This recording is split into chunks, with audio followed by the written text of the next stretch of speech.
Bismillahirrahmanirrahim. Assalamualaikum warahmatullahi wabarakatuh. Salam. Ustaz, mohon izin Ustaz, kalau satu usaha misalnya Ustaz ada dalam kendali kita membuat peraturan perusahaan, itu kita kaitkan dengan misalnya sholat itu Ustaz. Nah, lalu kita masukkan ke dalam kriteria penilaian yang akan berpengaruh terhadap bonus katakan ataupun potongan-potongan kalau dia tidak melaksanakan itu, apakah itu baik dan bijak Ustaz? Mohon benar dan bijak Ustaz, mohon pencerahan Ustaz. Baik.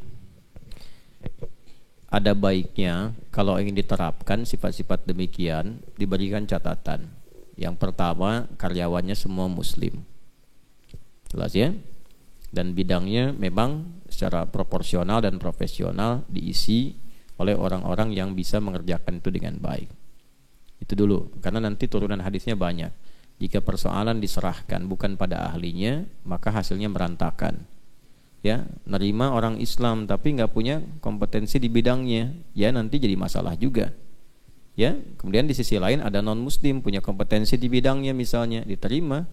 Boleh jadi dengan itu memberikan kesan kepada dia pintu hidayah misal, sisi lain.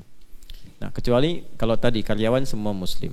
Yang kedua, hal-hal yang terkait dengan aspek spiritual dibawa ke dalam peningkatan kualitas untuk didedikasikan dalam penguatan ia semangat dalam bekerja. Nah, tapi kalau Anda membuat sebuah aturan yang demikian, itu bisa dibagi dua bagian. Bagian pertama, misal, itu sebagai bagian tambahan yang tidak dimasukkan pada pokok pekerjaan. Dia datang ke situ kan bukan buat sholat, kan? Dia datang ke situ bukan buat mengaji, dia ke situ buat bekerja. Dan hak dan kewajibannya diatur dengan porsi pekerjaannya, gitu kan? Kalau antum mau tambahkan dengan aturan-aturan tadi, bisa fair dengan cara apa? Misal, meningkatnya bonus misalnya, gitu kan? Memberikan perhatian lebih misalnya, ya dari beberapa aspek yang lain itu sah untuk dilakukan. Kecuali kalau antum memang mendesain perusahaan itu dengan nuansa syariat. Saya masukkan aktivitas sholat ke dalam bagian dari porsi pekerjaan, gitu. Nah, itu sah dan itu di awal dalam perjanjian. Ketika antum masuk, ini perusahaannya perusahaan bergerak di bidang ini, gitu kan?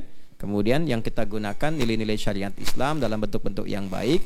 Nah, dalam yang dimaksud baik itu baik hubungan dengan Tuhan sehingga rezeki kita dimudahkan, baik hubungan dengan klien sehingga kita tidak saling menyakiti, dan baik hubungan internal sehingga semua menjaga sebagai bagian dari hubungan keluarga. Lalu hubungan dengan Tuhannya diimplementasikan bagaimana? Kita tidak tertinggal sholat, kan rezeki itu milik Allah. Allah yang mengatur kemudahan, maka hubungan kita dengan Tuhan mesti baik. Maka di perusahaan ini salah satu bagian dari bentuk tanggung jawab pekerjaannya adalah membangun hubungan baik dengan Tuhan, masuk dalam bentuk poin kesepakatan, tidak boleh meninggalkan sholat. Bikin aturan, kalau itu sah dilakukan. Jelas ya? Nanti dari situ misalnya absennya pakai sholat misalnya, ya di dalam sholat-sholat tertentu kan nggak mungkin 5 kali waktu sholat di situ. Ya, misalnya waktu masuk dari pagi sampai dengan siang, berarti ada zuhur dengan asar kan? Ya, nggak boleh tinggal zuhur dengan asar misalnya untuk di waktu-waktu pekerjaan. Boleh, sah dilakukan. Jelas ya? Allahu a'lam bishawab. Terakhir